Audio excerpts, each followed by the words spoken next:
what does fungible even mean?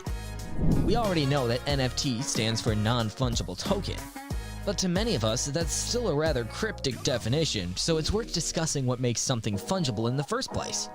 The term fungibility descends from economics, where it's used to describe identical commodities or goods. Take assets like oil, gold, or even dollars. A unit of each of these can be interchanged by another unit, and the value wouldn't change. $1, for instance, is functionally the same as any other dollar, unless you're looking for a specific serial number on a banknote. Similarly, an ounce of pure gold is the same as an ounce of gold from a different source. In fact, fungibility is an important property of money in general. Non-fungible assets represent the opposite of that. They are one-of-a-kind assets that have a completely different value if interchanged with a different unit.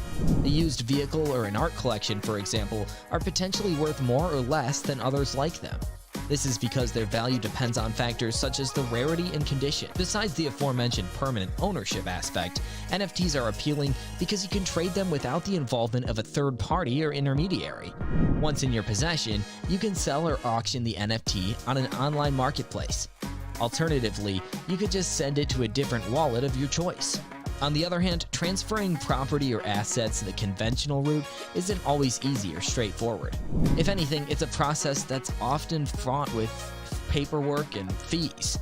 In the event of a dispute, you may require legal representation and other expensive resources. NFTs can be combined with another blockchain-based technology called smart contracts to simplify the transfer process.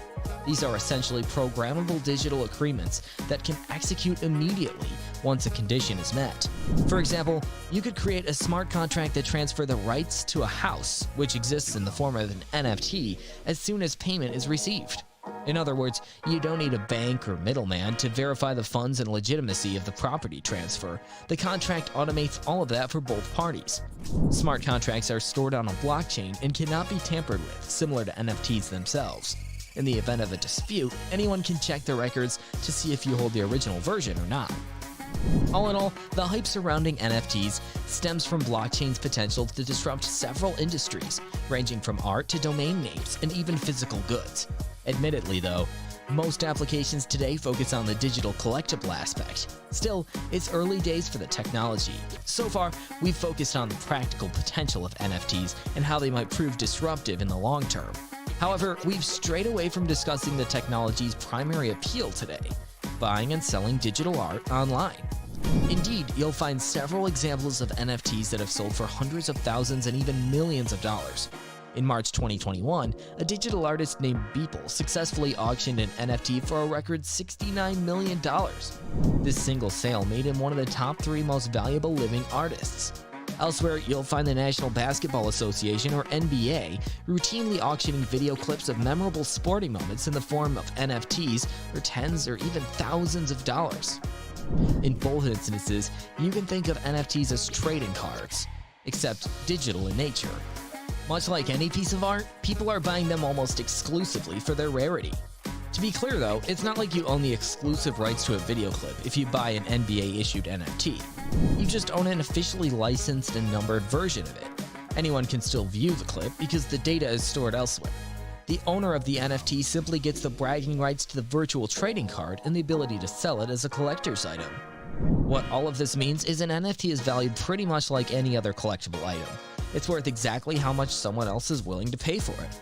There have been several instances where an NFT is sold for far more than expected, and others where the opposite has happened. Still, this hasn't detracted speculators from buying up NFTs as an investment, hoping to sell them for a profit at a later date. It's clear by now that NFTs are not too difficult to create, but extremely difficult to value.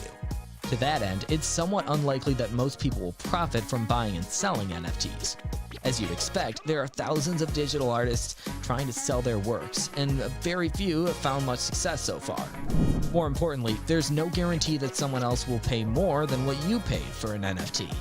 To better understand how the NFT market works, keep an eye on secondary marketplaces like OpenSea and Rarible. You'll find that only a handful of non-fungible tokens sell for thousands of dollars. Most others don't receive any bids at all. Making a quick buck through trading NFTs is no easy task. There are some notable exceptions, of course. Known artists and collections like the Bored Ape Yacht Club command respect and demand. Similarly, some individuals have successfully used NFT sales as a form of crowdfunding. Finally, you have the digital trading card use case that will likely stay relevant as well. Take CryptoKitties, for example, which is an online platform that allows you to collect and breed virtual collectible cats. The value of a particular CryptoKitty token may range from $1 to well over $1 million, depending on the digital cat's exclusivity, appearance, ID number, and a host of other variables. This may all seem arbitrary, but it's pretty much how the collectible market has always worked. Remember, brands like Supreme, Gucci, and Louis Vuitton already rely on the same kind of exclusivity to sell their products for thousands of dollars. That's not to say NFT speculation makes sense, just that there's plenty of precedent for it in the world already. NFTs, in their current form anyway, are a subject of much controversy. While few dispute the technology's long-term potential, the speculative nature of the market has drawn the ire of even some staunch cryptocurrency proponents. Indeed, the current NFT market is difficult to fathom and even harder to predict. With low-effort art and copies of old tweets selling for millions of dollars, the trend is admittedly somewhat unsustainable. Moreover, most NFTs simply link to an external source or website hosting the image, tweet, or whatever else the token is meant to represent. But what if the website goes offline or becomes inaccessible in the future? There's a rather tangible risk of the NFT turning worthless overnight. That's simply not a problem that physical collectibles have. Another major argument against NFTs is the current system does very little to protect artists. As such, anyone can create an NFT pointing to a legitimate piece of art, all without the knowledge or consent of the actual artist. What's worse is malicious actors could profit from this and leave the original artist without any resource.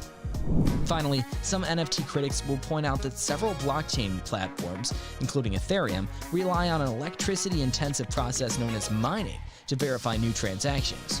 Cryptocurrency mining has long been criticized for its high carbon footprint, but Ethereum and other blockchain platforms are working on solving this problem by adopting alternative mechanisms like proof of stake. As for the other criticisms and problems, there aren't any definitive solutions in sight. Either NFTs are completely incompatible with current applications like digital art, or the industry needs a new breakthrough to fix the technology's limitations. However you see it, it's clear that the NFT ecosystem has too many downsides today and has a long way to go before it's ready for mass adoption. Thank you guys for watching. If you want more videos like these, make sure to like the video and hit the subscribe button, and we will see you in the next video.